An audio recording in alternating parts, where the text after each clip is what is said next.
você abrir as Escrituras Sagradas. Lucas capítulo 6, versículo 46, diz o texto sagrado: e porque me chamais Senhor, Senhor, e não praticais o que eu vos ensino? Jesus falando isso, né? E por que me chamais Senhor, Senhor, e não praticais o que vos ensino? Eu vos revelarei com quem se compara aquela pessoa que vem a mim, ouve as minhas palavras e não as pratica. É como, daí Jesus faz a comparação, é como se fosse um homem que, ao construir uma casa, cavou fundo e firmou os alicerces sobre a rocha.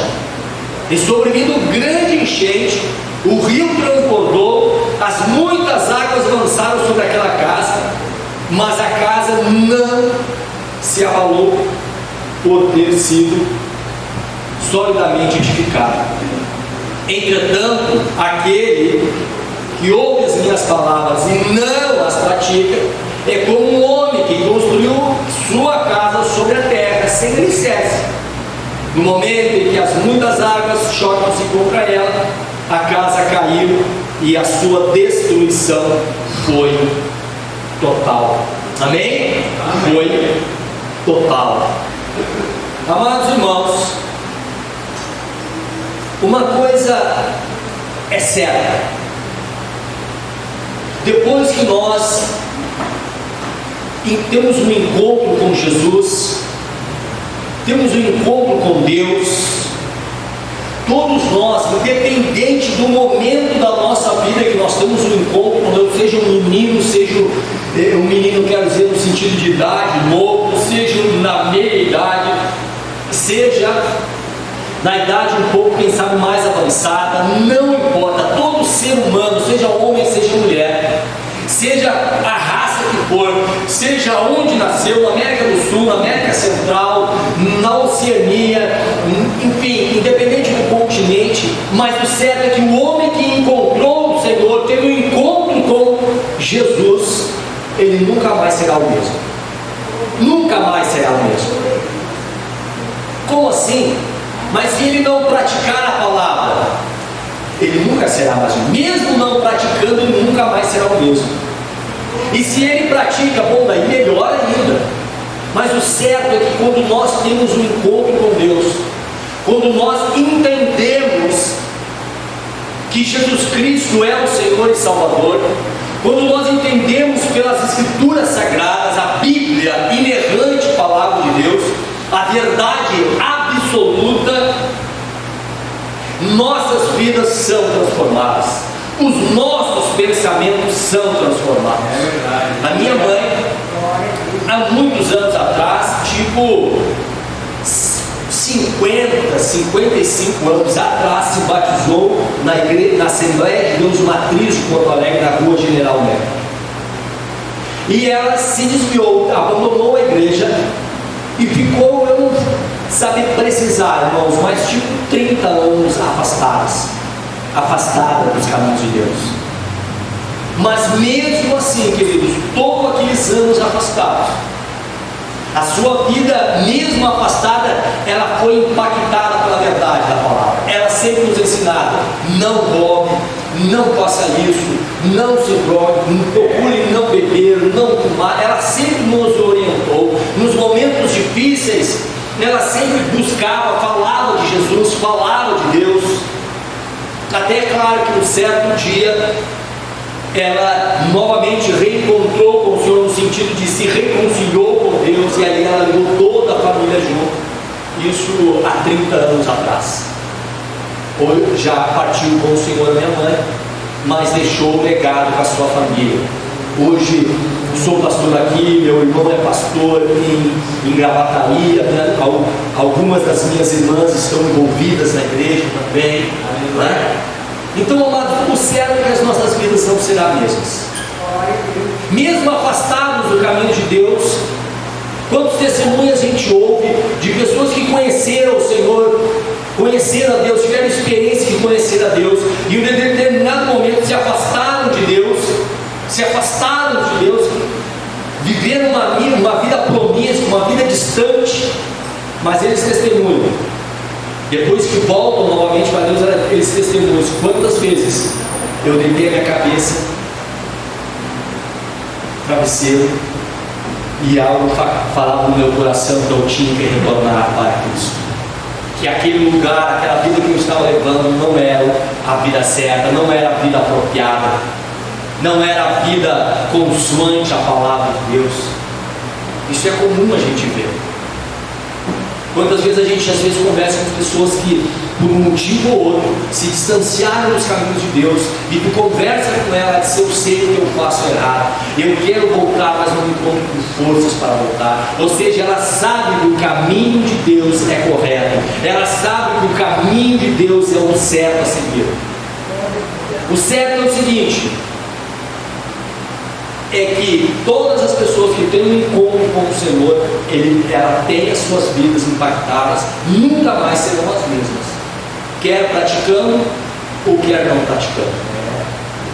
Mas uma coisa é certa, irmãos: tudo que nós fizemos nessa terra, nós iremos um dia colher, seja bom ou seja ruim. Ninguém sai ileso deste mundo. Ninguém sai ileso deste mundo. Ou ele planta para o bem, ou ele planta para o mal. Isso falando-se de vida eterna após a morte, ou até mesmo as nossas vidas durante essa terra aqui. O texto que lemos é um texto clássico. Geralmente a gente se lê ele mais lá em Mateus capítulo 7. Ele é mais pregado em Mateus, mas hoje eu escolhi falar sobre essa passagem no livro de Lucas, aonde Jesus olha para alguns que estavam ao seu redor, para alguns, quem sabe, praticantes da verdade, e outros que não eram praticantes, estavam ali só por curiosos, só por sei lá qual é o motivo, mas estavam ali ouvindo Jesus, e o que é pior, se diziam crentes, se diziam cristãos, porque ele diz: por que me chamais Senhor, Senhor? Por que vocês me chamam de Senhor da vida de vocês? Por que vocês me chamam de mestres? Por que vocês escutam a minha palavra? Por quê? E ele completa: e não praticais o que vos ensino. Por que vocês me chamam de Senhor, me chamam de mestre, se vocês não praticam aquilo que eu ensino para vocês fazerem? Amados, é uma coisa sem nexo, não é verdade? Quantas vezes eu falo aqui, irmãos, que no reino de Deus não tem meio cristão, não tem assim, ó, eu sou meio salvo e meio não salvo. É duro de ouvir a verdade, irmãos, às vezes. Ou nós estamos dentro, inseridos no reino de Deus, ou nós não estamos inseridos no reino de Deus. Ou nós fomos transportados do reino das trevas para o reino de Deus, ou nós não fomos transportados. É bem simples o Evangelho. E não adianta falar, gente. Às vezes nós, seres humanos, tentamos nos enganar, não é verdade? Não, mas eu vou todos os domingos na igreja, eu vou às quartas-feiras, eu vou às sextas nos cultos dos jovens. Olha, o meu pai, a minha mãe, eles são tal coisa. Olha, eu conheço, eu sou muito amigo do pastor, eu sou muito amigo do ciclano, do fulano. Olha, eu participo da ceia, eu até dou dízimo na igreja. Olha, eu até faço isso. Amados, não adianta. Porque nós chamamos Jesus de Senhor se nós não praticamos aquilo que Ele nos ensina a praticar? O que Jesus estava resumindo aqui? Não adianta falar, tem que fazer. Ora seja, aquilo que está no exterior vem do interior do homem, pois Jesus mesmo ensinou que contamina o homem não é o que entra, mas é aquilo que sai. Se eu só falo besteira, se eu só canto coisas pornográficas, é aquilo que está registrado dentro do meu coração. Então nós homens, nós seres humanos, mulheres, podem falar o que falar, pode dizer que Jesus é o Senhor, nós podemos falar que Jesus é Deus, nós podemos fazer mil e uma coisa, mas as palavras não convencem o Senhor. As palavras não convencem Deus. Você pode enganar o pastor, pode enganar o bispo, pode enganar o padre, pode enganar quem for. Você pode enganar a tua mãe, o teu pai, o marido pode enganar a esposa pode enganar, pode tudo isso acontecer, mas a Deus ninguém engana, querido. A Deus nós não conseguimos enganar. Ele conhece o íntimo do nosso coração, Ele sabe o que nós fizemos dentro do nosso quarto, com a chave, com a fechadura, a porta chapeada. Ele sabe, o pai não está vendo, a mãe não está vendo, o marido, o tio, a tia não está vendo, mas lá está dentro. Lá dentro do nosso quarto, onde nós estamos escondidos, ou dentro do banheiro, onde ninguém pode entrar, estamos ali afastados de tudo e de todos, mas de Deus ninguém se afasta. Ele conhece todas as coisas. E Jesus estava falando aqui: por que você me chama de Senhor, Senhor, se vocês não praticam o que eu estou mandando para vocês fazerem? E parece que Jesus estava dizendo: então eu vou explicar para vocês. Numa linguagem, hoje, quem sabe, se Jesus estava pregando para nós nessa noite, ele ia dizer: gente, eu vou desenhar para vocês, então, o que eu quero dizer para vocês. Eu vou desenhar para vocês, eu vou fazer uma comparação. E o versículo 47 ele diz: olha, eu vos revelarei com que se compara aquela pessoa que vem a mim, ouve as minhas palavras e as pratica. Ele é semelhante a um homem que constrói a sua casa, que cavou um fundo, firmou seus alicerces sobre a rocha.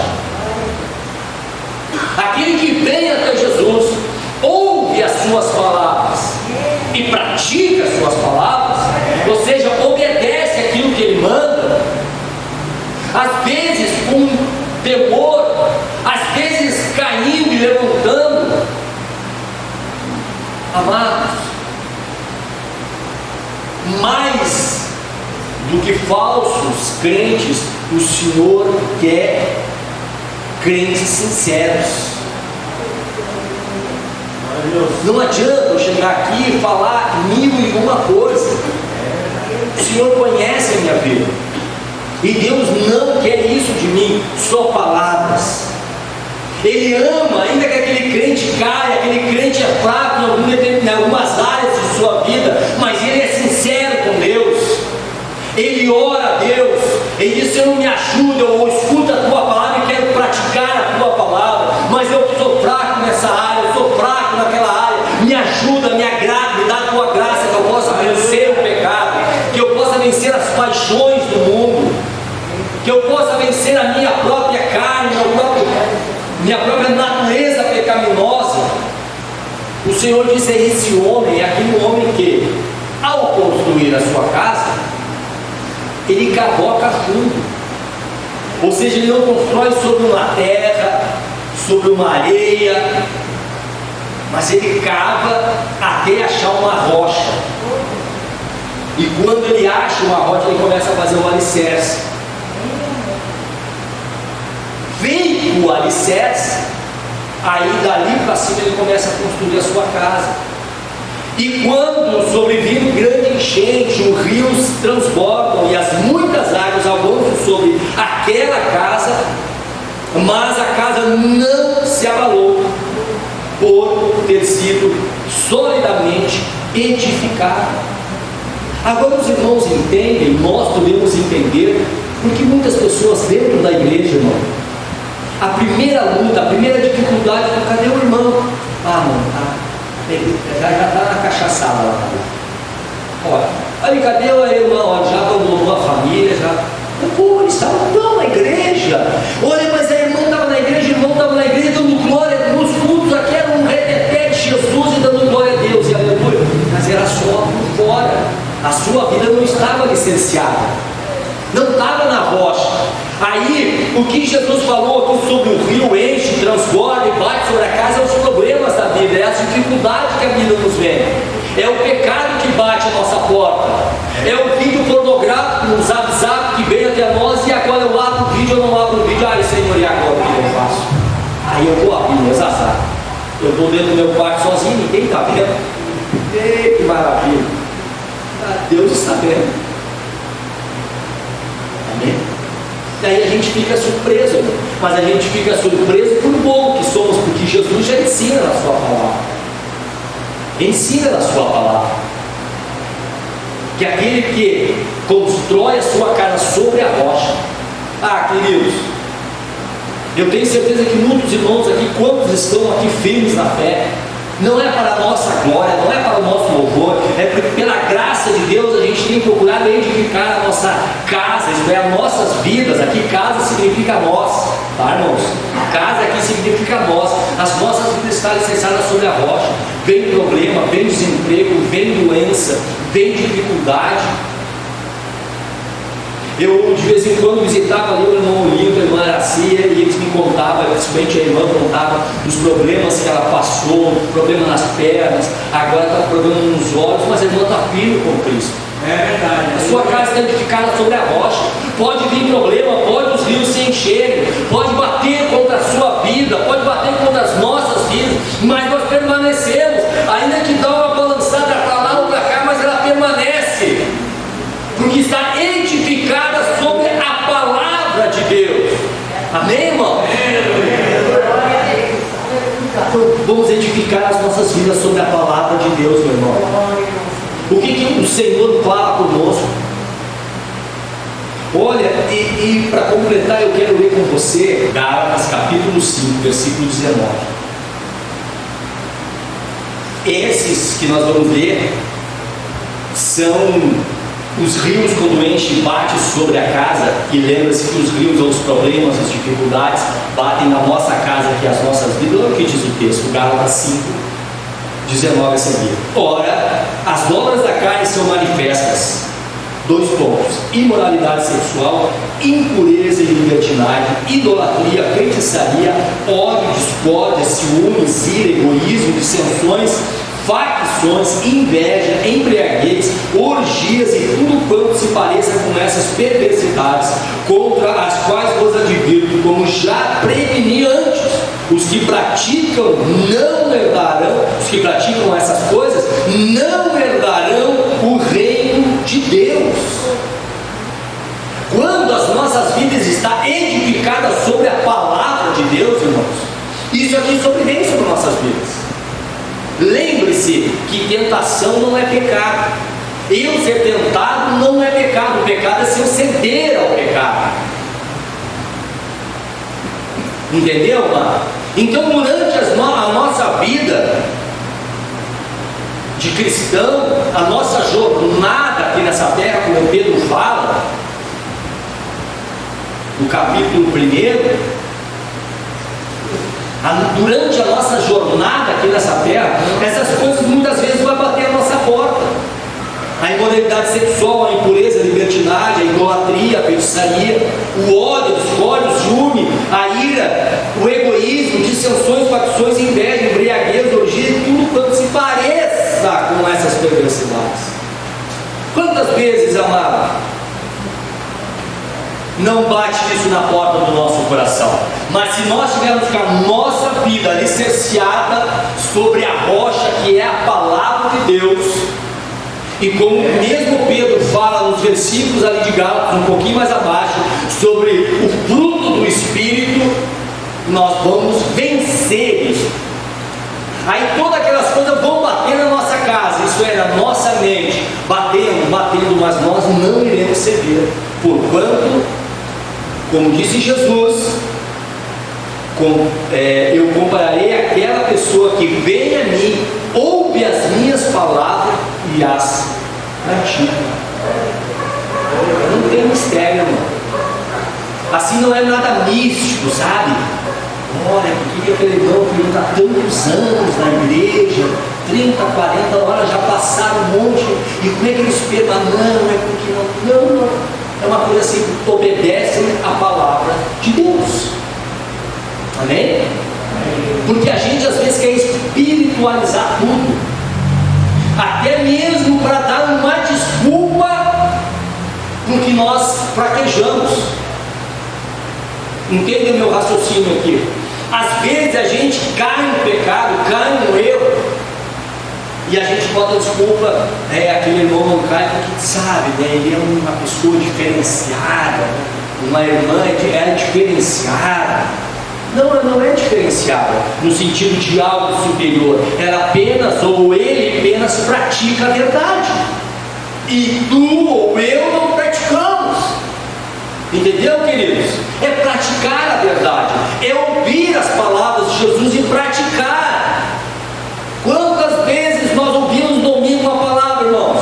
Quantas vezes nós ouvimos uma palavra aqui no domingo? Na segunda-feira nós fazemos tudo aquilo contrário que ouvimos no domingo. Quantas vezes eu e você dizemos isso? Quantas vezes? Aí quando vamos orar não temos vontade de orar. Mas por que será? É óbvio. A gente não segue o que manda. Não segue, não obedece, não se esforça. Mas daí vem as desculpas. É porque eu sou muito novo. É assim mesmo, Jesus entende. Eu sou o que Jesus entende. É porque eu já sou mais velho. Eu sou um vovozinho, uma vovozinha, um patinho de mim. Jesus entende. Não, é porque eu tenho meus 30, 40 anos, então eu estou com todo o vigor da vida aí, não sei o quê. Não tem essa história, meu irmão. Não tem. Jesus compara aquele ser humano, aquele homem, aquela mulher que ouve as suas palavras e as pratica a uma casa muito bem edificada. Muito bem edificada. Vem os problemas, vem as dificuldades da vida, vem o desemprego, vem a doença, vem as discórdias muitas vezes, vem os problemas na igreja, vem várias coisas. O cara permanece firme, irmão. Meu irmão permanece firme. O que mais me indigna, irmão, no bom sentido, é quando as pessoas me procuram, pastor, eu estou passando um momento difícil, eu estou passando por isso, ele explica ali, opa, irmão, vamos orar, e daí logo depois disse, pastor, eu vou parar um pouquinho de ir na igreja, tá? Porque eu estou com esse problema. Cara, as pessoas invertem a situação. Eu disse um dia para o cara, o que vai resolver na tua vida se tu não vir no domingo à noite durante 1h30 na igreja? Vai resolver todos os teus problemas. O teu problema é deixar de vir na igreja, enquanto que seria ao contrário. Pastor, eu estou passando uma luta, pastor. Tá, irmão, olha, eu estou numa luta, pastor. Eu vou fazer o seguinte: eu vou vir quarta-feira na igreja para ouvir a palavra e orar. Eu vou vir sexta-feira no culto dos jovens. Embora eu não sou mais jovem, mas eu quero estar ali, ouvir uma palavra, pastor. Quem sabe Deus toca no meu coração. Pastor, eu vim na quarta-feira de manhã no círculo de oração. Quem sabe Deus me dá vitória. Eu vim no domingo, pastor, à noite. Eu vou em todos os cultos, pastor. E vou orar em casa ainda para Deus me abrir uma porta, para Deus me dar vitória. Não, a gente faz o contrário. O contrário. Eu estou com uma luta aí, então eu deixo de vir no domingo, eu deixo de vir na quarta. Se orava, já não ora mais. Se jejuava, não jejua mais. Se lia a Bíblia, já não vai mais. E daí depois, lá no final, você fala, eu não sei por que eu estou nessa situação que me encontro. Não sabe? Tu não sabe por quê? Nós não sabemos o porquê. Mas a vitória é nossa quando nós praticamos a palavra de Deus, irmãos. Aleluia. A palavra de Deus. Pois bem, não é necessário muito falar sobre o versículo 49, aonde o Senhor disse, eu também comparo aquela pessoa que ouve as minhas palavras, mas não pratica. É aquele cara, aquele homem que constrói a sua casa sobre a terra. Ele não cava, é preguiçoso, é relaxado, é displicente, é desonesto consigo mesmo, pois constrói a sua casa sobre a areia, sobre uma terra qualquer. Óbvio que vai vir a enchente, vai vir os rios, vão transbordar, a água vai vir, a chuva vai vir, vai transbordar, as águas vão bater naquela casa e a casa vai desmoronar, porque ela não está edificada sobre a rocha, sobre um lugar firme. E assim é as nossas vidas. Amém, irmãos? Aleluia. Gente, amigo, meus irmãos, só existe uma maneira para nós ficarmos firmes na fé em Jesus Cristo: é obedecer a sua palavra. Não tem. E isso é que é bonito do Evangelho.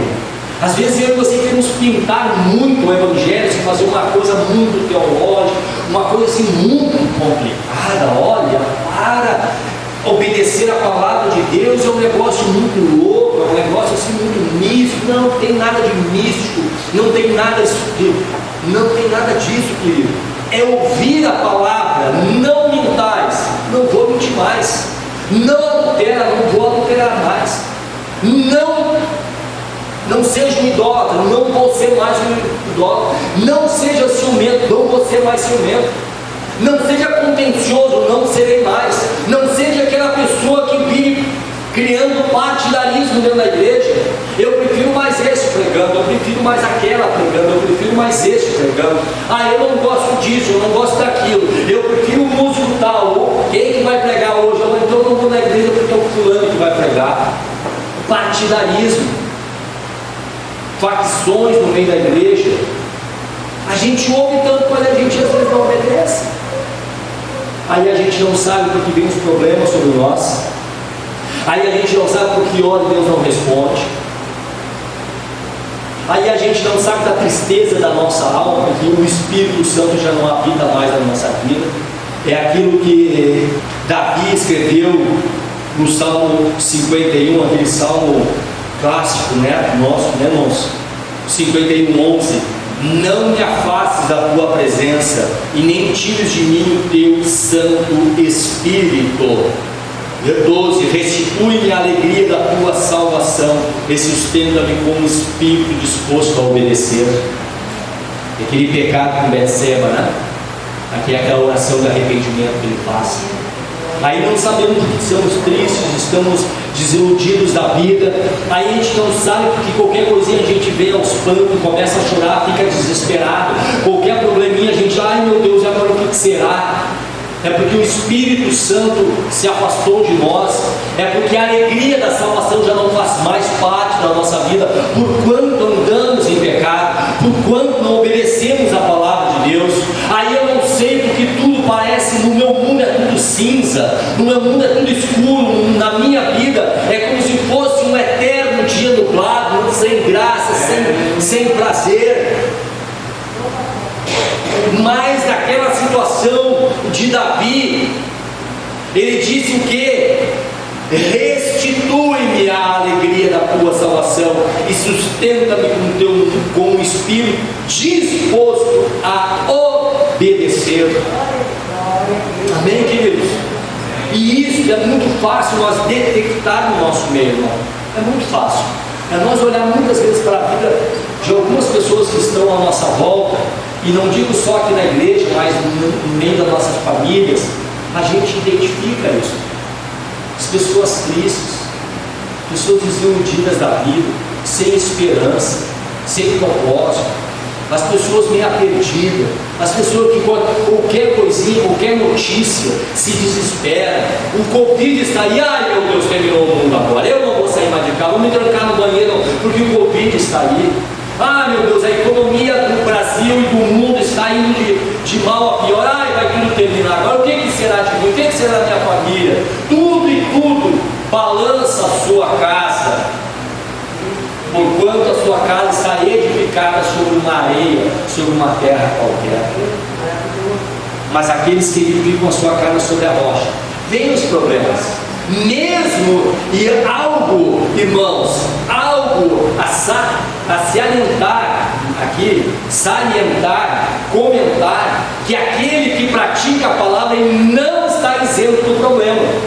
Veja que o rio enche e bate na casa tanto para aquele que obedece a palavra e tanto para aquele que não obedece.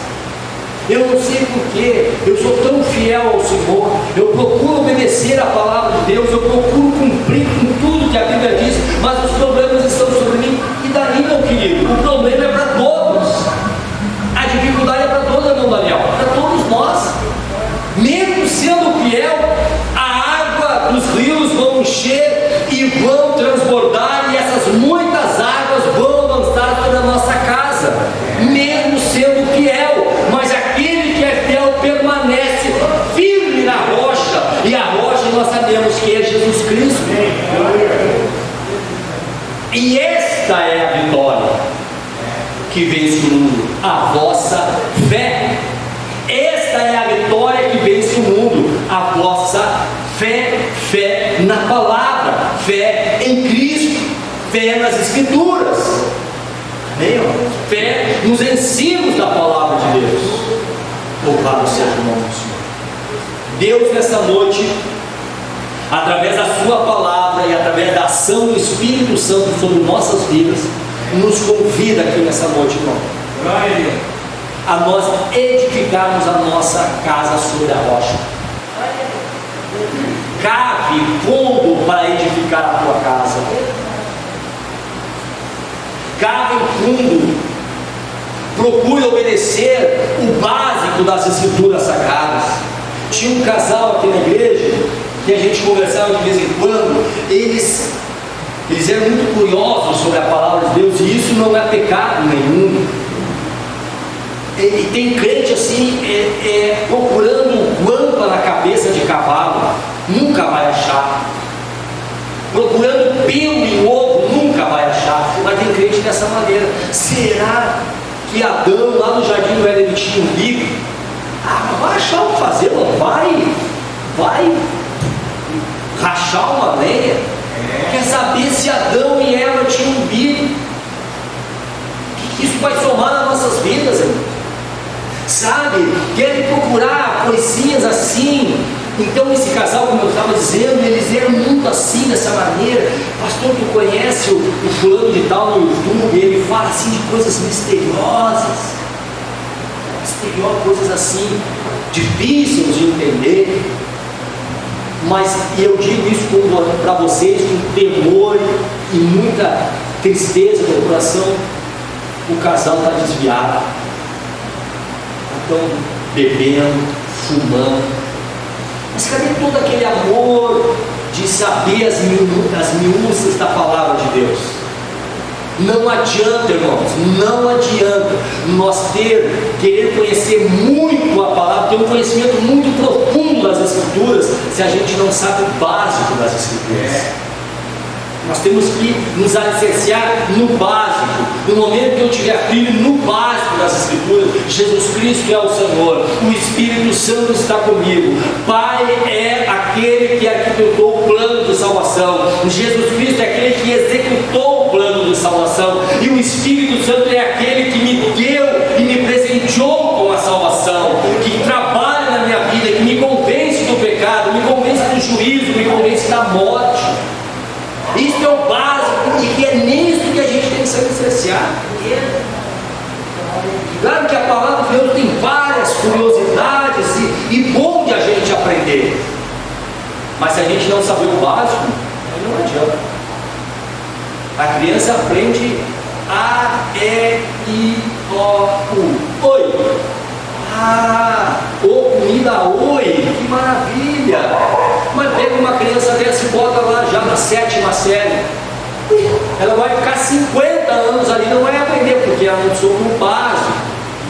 E na palavra, na fé cristã é a mesma coisa aqui.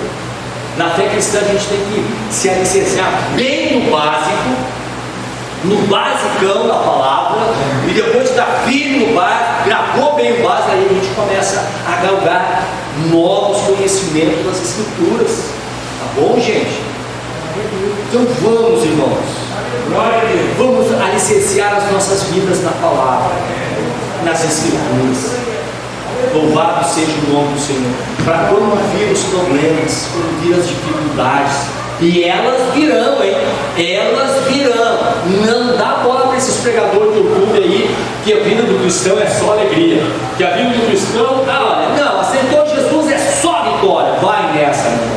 Vai que o problema vai atingir você, daí você vai ver. Esses dias eu e o André estavam vindo do serviço e estava uma música tocando no rádio. E, irmão, aquelas músicas me deixam nervoso. Eu fico nervoso quando eu escuto aquelas músicas. Irmão, profetiza agora, porque tudo vai se resolver na tua vida. Aí eu comentei com o André, se eu queria que essa pessoa fosse lá na igreja e falasse uma coisa dessa para o irmão que está com filho com câncer no hospital. Vai? vai ver se vai acontecer. Está entendendo? As pessoas levam assim, tipo, muito no oba-oba, gente. O cristão parece que tem toda a vitória do mundo, tem tudo que é de bom, tudo que é de melhor. Se a gente vê a história da igreja, a gente vê que não foi assim. Se a gente estudar a morte dos apóstolos, todos foram martirizados. Paulo, o maior missionário, que plantou muitas igrejas, escreveu 13 livros do Novo Testamento, a sua morte foi numa masmorra, degolado por um dos piores imperadores romanos, que foi Nero. Qual é a glória que há nisso? Humana nenhuma, mas no céu eterno. Então hoje em dia tem esse evangelho do oba-oba, esse evangelho da prosperidade enganosa, esse evangelho de toma lá e dá cá, irmão, dá R$100 aqui, amanhã Deus vai te dar 1000. História para boi dormir, irmão. Isso não é evangelho, nunca foi e nunca será. Jesus nunca falou, os apóstolos nunca falaram que quando nós seguimos a Cristo, tudo vai se resolver, tudo será 1000 maravilhas aqui neste mundo.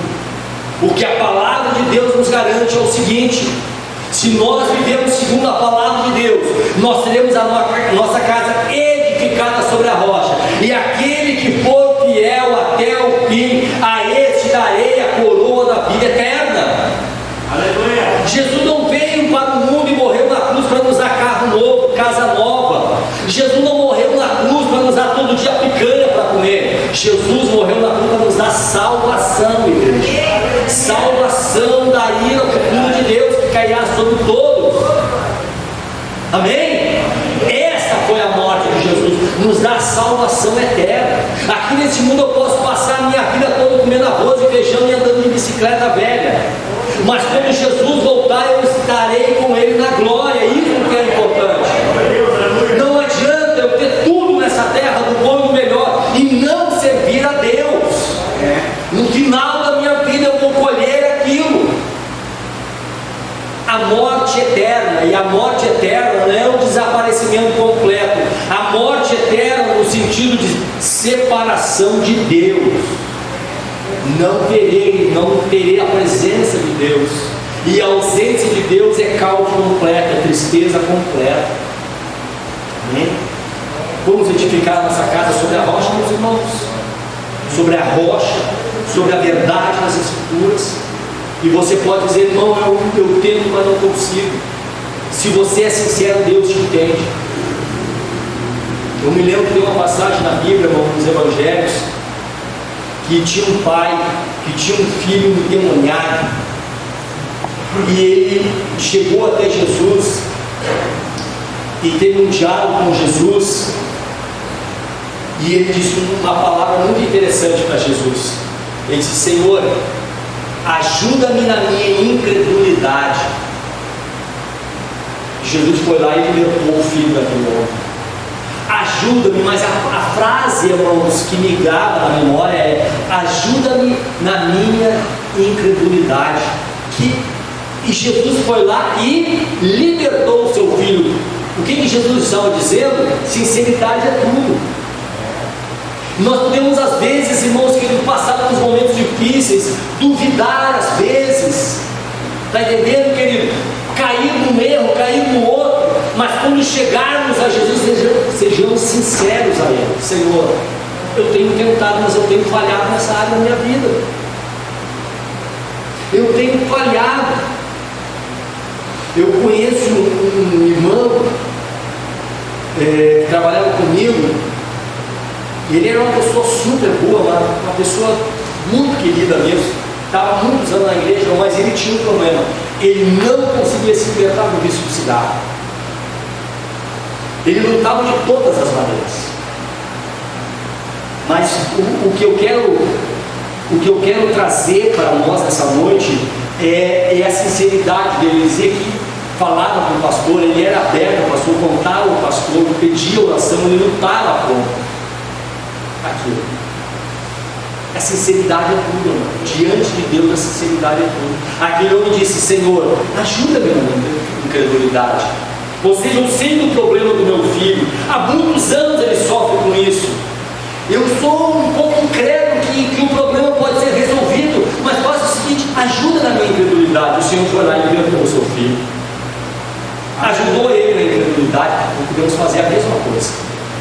Senhor, eu não consigo às vezes crer muito bem na tua palavra, nos ensinos da tua palavra às vezes não se encaixa muito bem no meu pensamento, mas ajuda-me, ensina-me, fala comigo, toca na minha vida, liberta-me, ajuda-me. E essa sinceridade é o que agrada a Deus, é o que agrada a Deus. Como nos põe em pé para nós orarmos, como eu disse, eu não conheço a sua vida, e isso também não importa muito, porque Deus conhece a sua vida, e essa noite você pode fazer um propósito com Deus. Senhor, até hoje eu estava edificando a minha casa, isso é a minha vida, sobre a areia, sobre a terra, mas a partir de hoje eu quero começar a edificar a minha vida sobre a rocha, que é a tua palavra. Eu quero ouvir a tua palavra e te obedecer. Faça esse propósito com Deus. Seja sincero com o Senhor nessa noite. Eu tenho certeza, amados, que o Espírito Santo, se você for sincero, o Espírito Santo vai tocar na tua vida e você vai vencer. Vai, dias menos dias, você vai crescendo cada momento na palavra de Deus.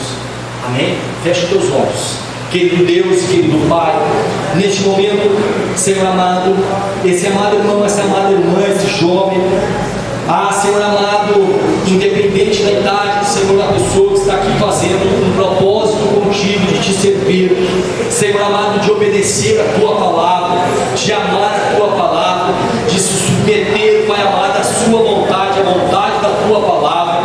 Oh Pai querido, vem ajudar esse irmão, vem ajudar essa irmã, Pai, no nome de Jesus, Senhor. Cobre a cada um de nós com o teu poder, com a tua graça, que as palavras daquele Pai, Senhor, possam ser as nossas. Ajuda-nos na nossa incredulidade, ajuda-nos nas nossas fraquezas, Pai, nossas debilidades, Senhor, e que cada dia mais nós vamos edificar a nossa casa sobre a rocha, sobre a verdade das Escrituras Sagradas, com a ajuda do Espírito Santo, ajuda do Espírito Santo sobre nossas vidas. Abençoa a igreja nessa noite, com muita graça, com muita bênção, Pai, para a honra, para a glória e para todo louvor, Pai.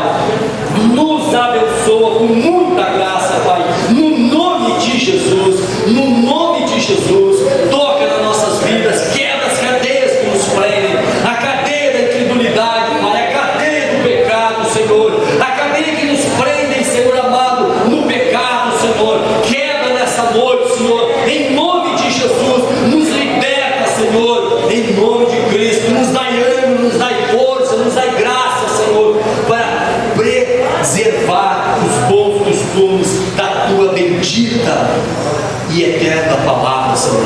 Em nome de Jesus, Senhor, nós oramos neste momento, Pai. Igreja amada, ora, Senhor, busca o Senhor aqui nesse momento, clame a Deus aqui nesse lugar, em nome de Jesus.